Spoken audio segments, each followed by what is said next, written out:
Hello friends, welcome to visit online test. आज इस video में हम लोग June 4th week current affair को डिस्कस करेंगे, जो आपके अपकमिंग सभी एग्जाम्स के लिए काफ़ी हेल्पफुल होगा। तो चलिए स्टार्ट करते हैं आज के पहले क्वेश्चन से। आज का पहला क्वेश्चन है कि हाल ही में कौन विश्व एथलेटिक्स ग्लोबल डेवलपमेंट के नए प्रमुख बने हैं। तो कौन बन गए हैं? तो इसका राइट आंसर हो जाएगा लॉरेल बैकुलिट। लॉरेट बैकुलिट जो है विश्व एथलेटिक्स ग्लोबल डेवलपमेंट के नए प्रमुख बन गए हैं। अब वर्ल्ड एथलेटिक्स का फाउंडेशन हुआ था आपका जुलाई 1912 में। कब हुआ था वर्ल्ड एथलेटिक्स का फॉर्मेशन? जुलाई 1912 में इसका फॉर्मेशन हुआ था। और इसका हेडक्वार्टर कहाँ पे है? तो इसका हेडक्वार्टर हो जाएगा आपका मोनाको में। चलिए अगले क्वेश्चन की ओर। अगला क्वेश्चन है कि हाल ही में लीजेंड ऑफ सुहेलदेव नामक पुस्तक का विमोचन हुआ, जिसके लेखक कौन है? तो लीजेंड ऑफ सुहेलदेव नामक पुस्तक का विमोचन हुआ, उसके लेखक हैं अमीश त्रिपाठी। तो इसका राइट आंसर क्या हो जाएगा? अमीश त्रिपाठी। इस पुस्तक का पूरा नाम है legend of Suheldev the king who save India. क्या नाम है? तो legend of Suheldev the king who save India. तो लीजेंड सुहेलदेव जो है राजा थे 11वीं सदी के। उस टाइम जो है महमूद गजनवी और तुर्क सेना ने जब सोमनाथ मंदिर पर आक्रमण किया था, तो उन्होंने उसको जो है सुहेलदेव राजा ने कड़ी टक्कर दी थी। तो उन्हीं के जीवन पर आधारित जो है राजा सुहेलदेव के जीवन पर आधारित यह पुस्तक अमीश त्रिपाठी के द्वारा इनका विमोचन किया गया है।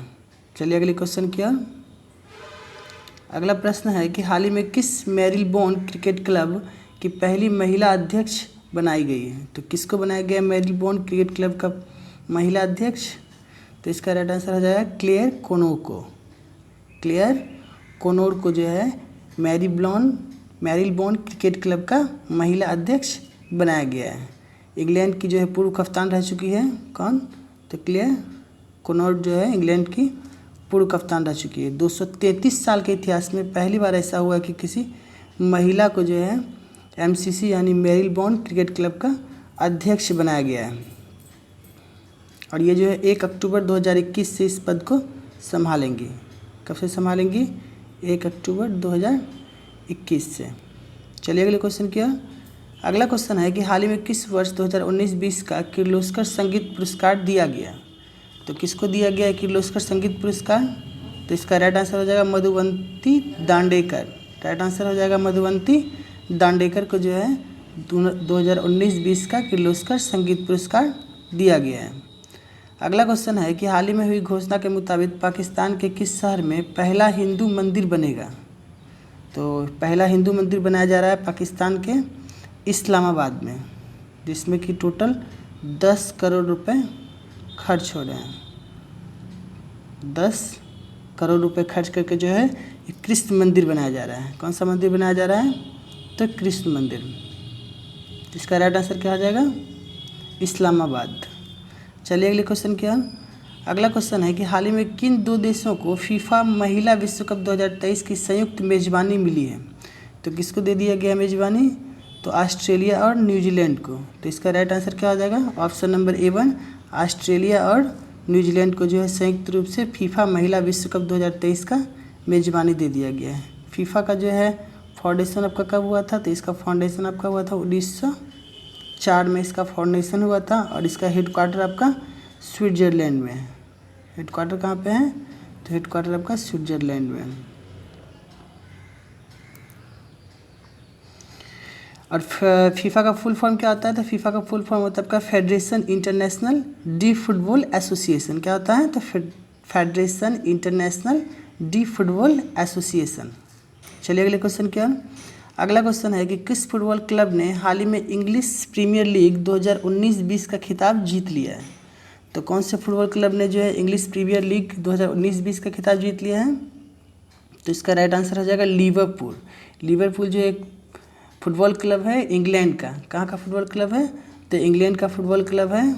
मैनचेस्टर सिटी और चेल्सी के बीच जो है मैच खेला गया था, अंतिम मैच, जिसमें जो है चेल्सी मैच जीत गया, 2-1 से मैच में विजयी रहा, जिस कारण जो है पॉइंट की वजह से लिवरपूल को विजयी घोषित कर दिया गया। तो इंग्लिश प्रीमियर लीग का खिताब किसको दिया गया? लिवरपूल टीम जो इंग्लैंड का फुटबॉल क्लब है। चलिए अगले क्वेश्चन क्या।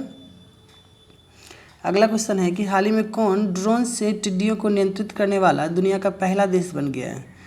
तो ड्रोन से टिड्डियों को नियंत्रित करने वाला देश का पहला आपका हो जाएगा भारत। इसका राइट आंसर क्या हो जाएगा? भारत। चलिए अगले क्वेश्चन क्या, राष्ट्रीय सांख्यिकी दिवस हर वर्ष मनाया जाता है। तो राष्ट्रीय सांख्यिकी दिवस कब मनाया जाता है? तो मनाया जाता है आपका 29 जून को। तो इसका राइट आंसर क्या हो जाएगा? 29 जून राष्ट्रीय सांख्यिकी दिवस जो मनाया जाता है। ये प्रख्यात सांख्यिकीविद थे कौन? तो प्रशांत चंद्र महालनोबिस। प्रशांत चंद्र महालनोबिस थे, जिनके जन्मदिन पर ये 29 जून को जो है राष्ट्रीय सांख्यिकी दिवस मनाया जाता है। चलिए अगले क्वेश्चन क्या,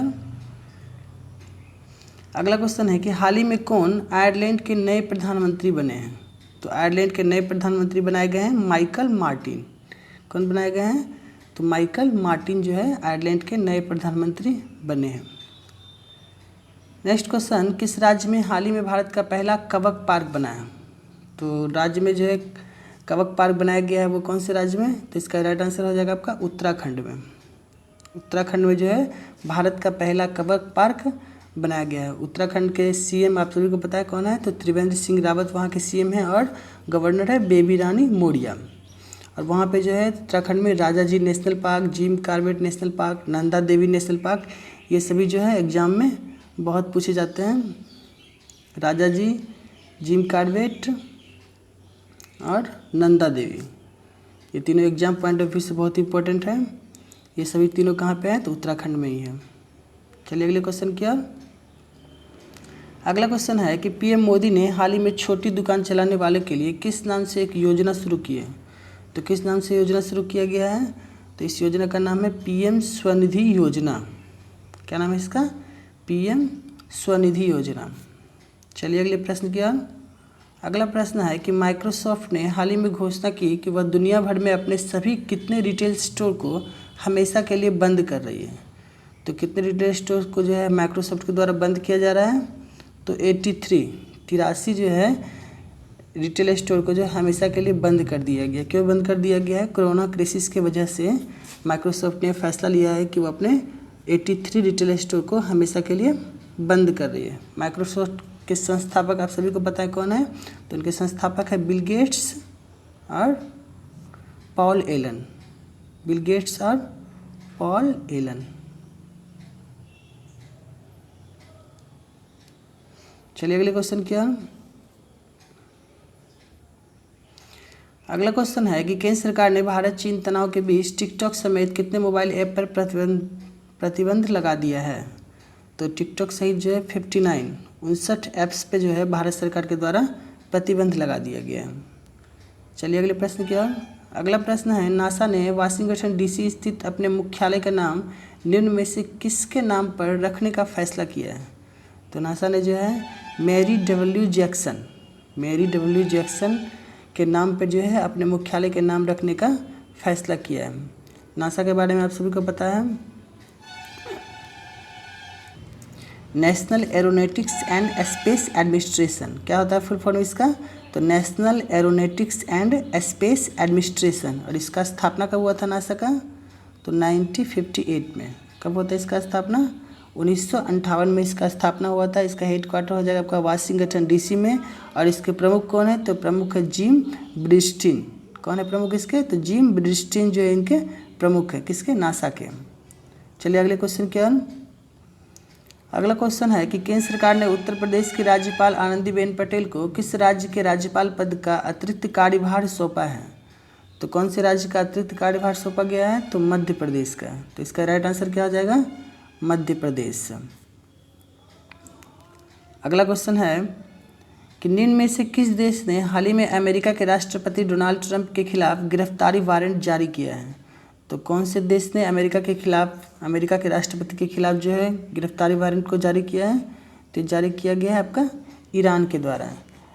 कुछ दिन पहले आपको पता है जनवरी के आसपास जो है ईरान और अमेरिका के बीच तानातानी हुई थी, जिसमें अमेरिका ने सैन्य कार्रवाई किया था और ईरान के कमांडर कासिम सुलेमानी को जो है इस सैन्य कार्रवाई में उसकी मौत हो गई थी। तो इसके विरुद्ध जो है ईरान ने राष्ट्रपति डोनाल्ड ट्रंप के खिलाफ गिरफ्तारी वारंट को जारी किया है और इसके लिए उसने इंटरपोल से मदद भी मांगी है।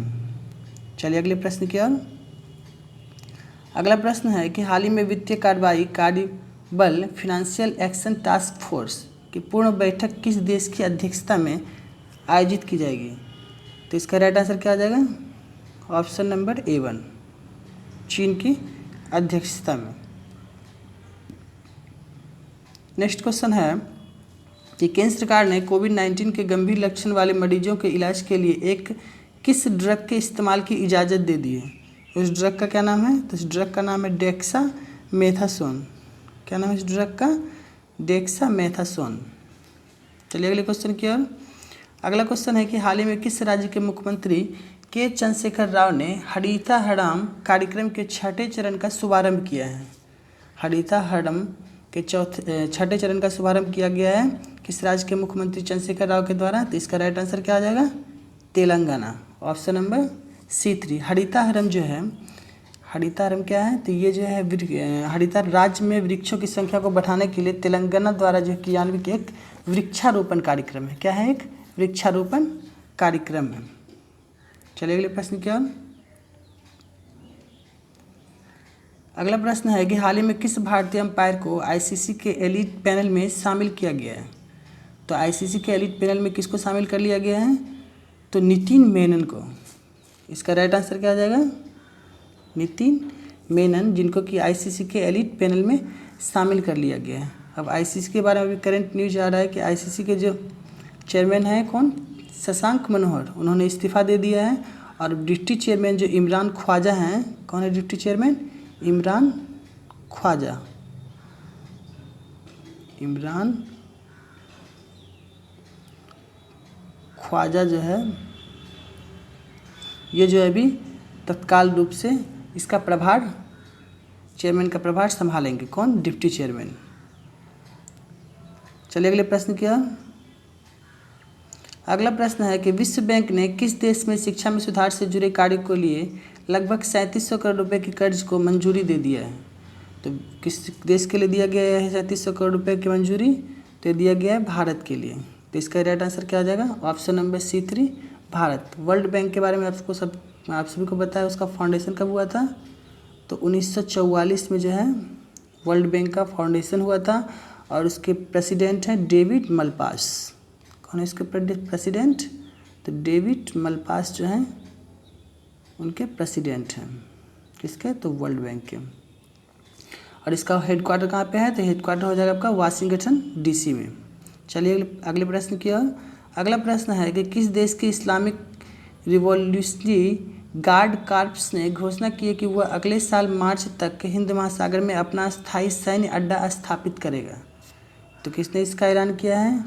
तो इसका राइट आंसर हो जाएगा आपका ईरान ने। ईरान ने जो है रिवॉल्यूशनरी गार्ड कॉर्प्स ने घोषणा किया कि अगले साल मार्च तक हिंद महासागर में अपना अस्थायी सैन्य अड्डा स्थापित करेगा। ये किया गया है ईरान के द्वारा। चलिए नेक्स्ट क्वेश्चन की ओर। अगला क्वेश्चन है कि किस राज्य सरकार ने हाल ही में गतिविधि आधारित एक विशेष शिक्षा पहल एक टू खेलो एक टू पढ़ो, एक टू खेलो और एक टू पढ़ो शुरू करने की घोषणा की है? तो कौन से राज्य ने इसको शुरू किया है? तो इसका राइट आंसर हो जाएगा आपका Tripura, option number D4। Tripura में एक टू खेलो एक टू पढ़ो, ये क्या है? एक विशेष शिक्षा पहल, इसको शुरू करने की घोषणा की गई है त्रिपुरा सरकार के द्वारा। त्रिपुरा के बारे में आपको पता है, त्रिपुरा की राजधानी हो जाएगा आपका अगरतला। और वहाँ के CM कौन है? तो विप्लव कुमार देव। और गवर्नर की बात करें तो गवर्नर वहाँ हो जाएंगे रमेश बैस। गवर्नर कौन है? तो रमेश बैस जो है त्रिपुरा के गवर्नर हैं। चलिए अगले प्रश्न की ओर। अगला प्रश्न है कि केंद्रीय मंत्रिमंडल ने उत्तर प्रदेश के किस शहर में हवाई अड्डे को अंतर्राष्ट्रीय हवाई अड्डे के रूप में घोषित किए जाने की स्वीकृति दे दी है? तो उत्तर प्रदेश के कौन से शहर में? तो इसका राइट आंसर क्या आ जाएगा आपका? चंदौली, ऑप्शन नंबर इसका राइट आंसर आपका आ जाएगा कुशीनगर। इसका राइट आंसर क्या आ जाएगा? कुशीनगर। उत्तर प्रदेश के जो है कुशीनगर में हवाई अड्डे को अंतर्राष्ट्रीय हवाई अड्डे के रूप में घोषित किए जाने की स्वीकृति दे दिया गया है। किसके द्वारा? तो केंद्रीय मंत्रिमंडल के द्वारा। तो इसका राइट आंसर क्या आ जाएगा आपका? कुशीनगर। चलिए अगले प्रश्न की ओर। अगला प्रश्न है कि साल 2023 में होने वाले महिला विश्व कप फुटबॉल के लिए ऑस्ट्रेलिया और किस देश को संयुक्त रूप से मेजबानी दी गई। तो ऊपर क्वेश्चन था ऑस्ट्रेलिया और किस देश को, तो इसका राइट आंसर हो जाएगा ऑस्ट्रेलिया और न्यूजीलैंड को। इसका राइट आंसर क्या हो जाएगा, ऑस्ट्रेलिया और न्यूजीलैंड को जो है संयुक्त रूप से 2023 में होने वाले महिला विश्व कप फुटबॉल का मेजबानी दे दिया गया है। चलिए अगले प्रश्न क्या। अगला प्रश्न है कि हाल ही में किस देश ने भारत के बाहर पहली योग यूनिवर्सिटी खोलने की आधारशिला रखी है। तो भारत के बाहर जो है पहली योग यूनिवर्सिटी खोलने की आधारशिला रखा गया किसके द्वारा, तो ये रखा गया अमेरिका के द्वारा। तो इसका राइट आंसर क्या हो जाएगा, America, option number C3। Next question है कि हाल ही में महाराष्ट्र के नए मुख्य सचिव के रूप में किनको नियुक्त किया गया। तो महाराष्ट्र के नए मुख्य सचिव के रूप में नियुक्त किया गया है किनको, तो इसका राइट आंसर हो जाएगा आपका संजय कुमार को। किनको नियुक्त किया गया है, संजय कुमार। संजय कुमार जो है वहाँ के महाराष्ट्र के जो है वरिष्ठ IAS ऑफिसर हैं और वो अजोय मेहता का स्थान ग्रहण करेंगे। इनसे पहले कौन थे वहाँ के मुख्य सचिव, तो अजोय मेहता मुख्य सचिव थे, लेकिन अब संजय कुमार को वहाँ का महाराष्ट्र का मुख्य सचिव बनाया गया है। चलिए अगले प्रश्न क्या। अगला प्रश्न है कि किस भारतीय अर्थशास्त्री और नोबेल पुरस्कार विजेता ने साल 2020 के जर्मन बुक ट्रेड का प्रतिष्ठित शांति पुरस्कार जीत लिया है। तो किस भारतीय अर्थशास्त्री और नोबेल पुरस्कार विजेता जो है जर्मन बुक ट्रेड का प्रतिष्ठित शांति पुरस्कार जीता है, तो जीता गया है अमर्त्य सेन के द्वारा। किनके द्वारा जीता गया है, अमर्त्य सेन के द्वारा। अमर्त्य सेन को ही जो है अर्थशास्त्र के क्षेत्र में नोबेल पुरस्कार मिला था। किस क्षेत्र में मिला था, अर्थशास्त्र के क्षेत्र में नोबेल पुरस्कार मिला था। कब, तो 1998 में। 1998 में जो अमर्त्य सेन को नोबेल पुरस्कार दिया गया था। चलिए अगले प्रश्न की ओर। अगला प्रश्न है कि विजडन इंडिया के एक पोल के अनुसार पिछले 50 वर्ष में सर्वश्रेष्ठ टेस्ट क्रिकेटर का पोल किस खिलाड़ी ने जीत लिया है। तो इसका राइट आंसर क्या आ जाएगा, राहुल द्रविड़ ने। Option number D4 Rahul Dravid ने जीत लिया। राहुल द्रविड़ और तेंदुलकर जो थे दोनों के बीच चुनाव हुआ था। तो इस चुनाव में जो है 52% वोट जो है किसको मिले, राहुल द्रविड़ को, जबकि 48% वोट मिला सचिन तेंदुलकर को। और टोटल 11,400 लोगों ने वोटिंग किया था किसके लिए, तो सर्वश्रेष्ठ टेस्ट क्रिकेटर के लिए, जिसमें राहुल द्रविड़ को जो है सर्वश्रेष्ठ टेस्ट क्रिकेटर का पोल खिलाड़ी जो है अब ये इन्होंने जीत लिया है। चलिए अगले प्रश्न की ओर। अगला प्रश्न है कि हाल ही में किस राज्य सरकार ने कोरोना संक्रमण के कारण लॉकडाउन को 31 जुलाई तक जो है बढ़ा दिया है। तो कौन से राज्य सरकार ने इसको बढ़ा दिया है, तो पश्चिम बंगाल ने। तो इसका राइट आंसर क्या हो जाएगा, ऑप्शन नंबर C3 पश्चिम बंगाल। पश्चिम बंगाल के CM कौन है, तो ममता बनर्जी जो है वहाँ की CM है और जगदीप धनखड़ जो है वहाँ के गवर्नर हैं। गवर्नर कौन है, तो जगदीप धनखड़। चलिए अगले प्रश्न क्या। अगला प्रश्न है कि हाल ही में बिनी महाजन को किस राज्य की नई मुख्य सचिव बनी है या बनाया गया है। तो इसका राइट आंसर क्या हो जाएगा आपका, ऑप्शन नंबर C3 पंजाब का। तो इसका राइट आंसर क्या हो जाएगा, C3 पंजाब। पंजाब के CM आप सभी को पता है कौन है, तो अमरिंदर सिंह वहाँ के CM हैं और विजेंद्र पाल सिंह बदनौर जो वहाँ के गवर्नर हैं। गवर्नर कौन है, विजेंद्र पाल सिंह बदनौर। चलिए अगले प्रश्न की ओर। अगला प्रश्न है कि निम्न में से किस राज्य सरकार ने हाल ही में प्रज्ञान भारती योजना को शुरू किया है। तो प्रज्ञान भारती योजना को शुरू किया गया है असम सरकार के द्वारा। कौन से राज्य सरकार के द्वारा, तो असम राज्य सरकार के द्वारा। और असम के CM जो हैं सर्बानंद सोनोवाल जो है वहाँ के CM हैं और गवर्नर जो हैं जगदीश मुखी। कौन है वहाँ के गवर्नर, जगदीश मुखी जो हैं असम के गवर्नर हैं। काजीरंगा राष्ट्रीय उद्यान और मानस राष्ट्रीय उद्यान जो है ये एग्जाम पर्पस से बहुत इंपॉर्टेंट है, ये बहुत बार एग्जाम में पूछे जाते हैं। ये दोनों भी जो आपका कहाँ पे हैं, तो ये भी आपके असम में ही है, काजीरंगा और मानस राष्ट्रीय उद्यान। चलिए अगले प्रश्न की ओर। अगला प्रश्न है कि केंद्र सरकार ने आत्मनिर्भर भारत बनाने के लिए 50,000 मेड इन इंडिया वेंटिलेटर के लिए कितने करोड़ रुपए आवंटित किए हैं। तो 50,000 जो है मेड इन इंडिया वेंटिलेटर बनाने के लिए जो है 2,000 करोड़ रुपए आवंटित किए गए हैं। तो इसका राइट आंसर क्या आ जाएगा, ऑप्शन नंबर B2 2,000 करोड़। चलिए अगले प्रश्न की ओर। अगला प्रश्न है कि राजस्थान के मुख्यमंत्री अशोक गहलोत ने हाल ही में किस रसोई योजना को लॉन्च करने की घोषणा की है। तो राजस्थान के मुख्यमंत्री अशोक गहलोत जो रसोई योजना को लॉन्च करने की घोषणा की है उस योजना का क्या नाम है? तो इंदिरा रसोई योजना। क्या नाम है उसका? इंदिरा रसोई योजना। और राजस्थान, एक सेकेंड, वहाँ के गवर्नर जो कौन है? तो वहाँ के गवर्नर है कलराज मिश्र। मुख्यमंत्री आप सभी को पता है अशोक गहलोत हैं और कलराज मिश्र कौन है? वहाँ के गवर्नर हैं। और राजस्थान में दिलवाड़ा का जैन मंदिर जो है वो राजस्थान में ही है। ये भी एग्जाम पर्पज से बहुत इंपॉर्टेंट है। क्या है? दिलवाड़ा का जैन मंदिर जो कि राजस्थान में है। चलिए अगले प्रश्न की ओर। अगला प्रश्न है कि credit rating agency Moody's investors service ने भारतीय अर्थव्यवस्था के आकार में 2020 में कितने फीसदी की गिरावट आने का अनुमान लगाया है? तो इसका राइट आंसर क्या आ जाएगा? 3.1%। ऑप्शन नंबर B2 3.1% गिरावट आने का अनुमान लगाया गया है। किसके द्वारा? तो मूडीज इन्वेस्टर्स सर्विस के द्वारा। चलिए अगले प्रश्न की ओर। अगला प्रश्न है कि किस देश ने हाल ही में अपने बाइडू नेविगेशन सैटेलाइट सिस्टम के लिए अंतिम उपग्रह का सफलतापूर्वक प्रक्षेपण कर लिया है? तो किसने इसका प्रक्षेपण कर लिया है? तो ऑप्शन नंबर C3 चाइना ने। चलिए अगले प्रश्न की ओर। अगला प्रश्न है कि भारतीय टीम के किस पुरुष सलामी बल्लेबाज और घरेलू क्रिकेट के दिग्गज खिलाड़ी को आगामी घरेलू सत्र के लिए उत्तराखंड का मुख्य कोच नियुक्त किया गया है? तो उत्तराखंड का मुख्य कोच नियुक्त किया गया है किनको? तो उत्तराखंड का जो मुख्य कोच नियुक्त किया गया है आपका वसीम जाफर को।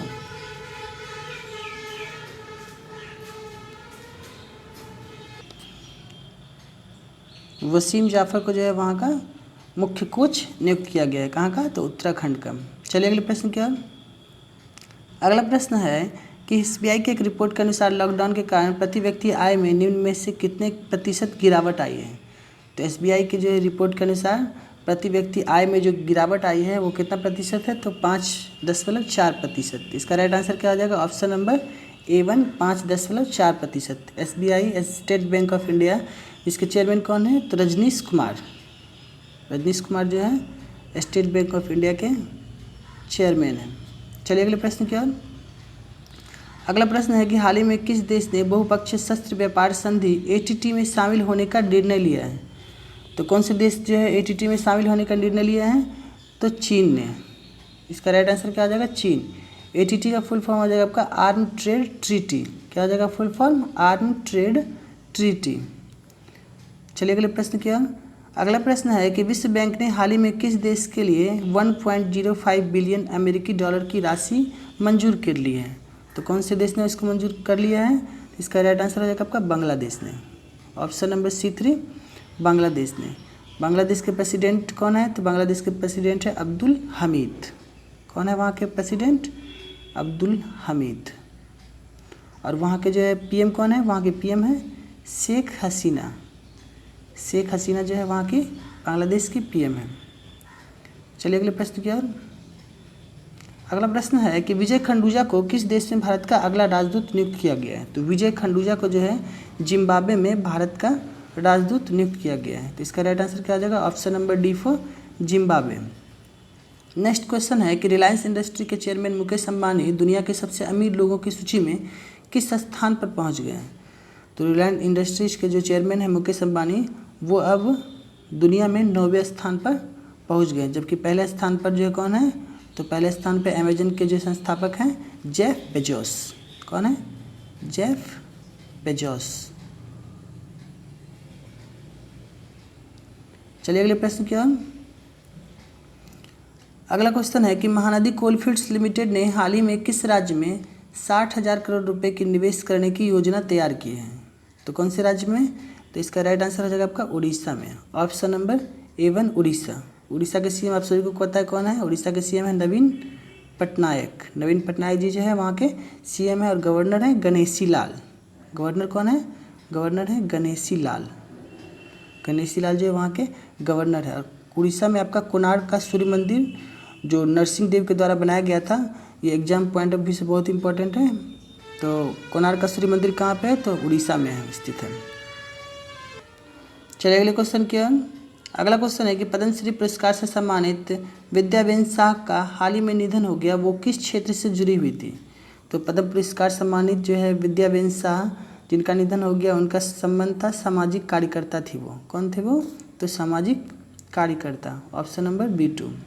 नेक्स्ट क्वेश्चन है कि भारतीय भारोत्तोलन महासंघ ने हाल ही में किस देश के उपकरणों के इस्तेमाल पर रोक लगा दी है। तो भारतीय भारोत्तोलन महासंघ ने जो है चीन के उपकरणों के इस्तेमाल पर रोक लगा दिया है। तो इसका राइट आंसर क्या आ जाएगा, ऑप्शन नंबर B2 चीन। चलिए अगले प्रश्न की ओर। अगला प्रश्न है कि हाल ही में किस फुटबॉल संघ ने 2023 महिला वर्ल्ड कप की मेजबानी की दावेदारी से हटने की घोषणा कर ली है।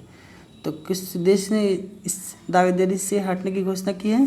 तो इसका राइट आंसर हो जाएगा आपका जापान ने, ऑप्शन नंबर A1 जापान।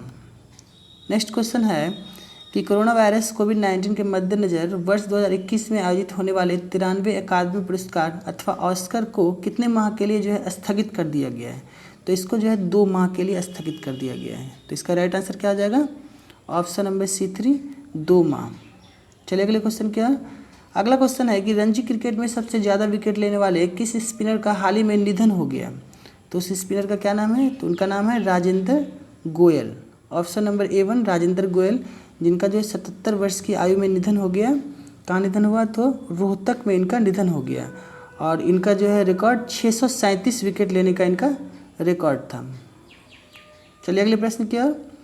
अगला प्रश्न है कि किस राज्य के सहारनपुर में 50 लाख साल पुराना स्टेगोडान प्रजाति के हाथी का जीवाश्म मिला है।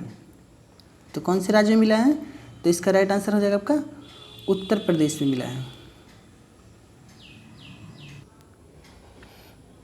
तो फ्रेंड्स आज के लिए इतना ही। आई होप आपको वीडियो पसंद आया होगा। अगर आपको वीडियो पसंद आया तो अपना प्यार जो है लाइक शेयर और सब्सक्राइब करके ज़रूर दें। तो मिलते हैं अगले नेक्स्ट वीडियो में। तब तक के लिए जय हिंद जय भारत। Thank you.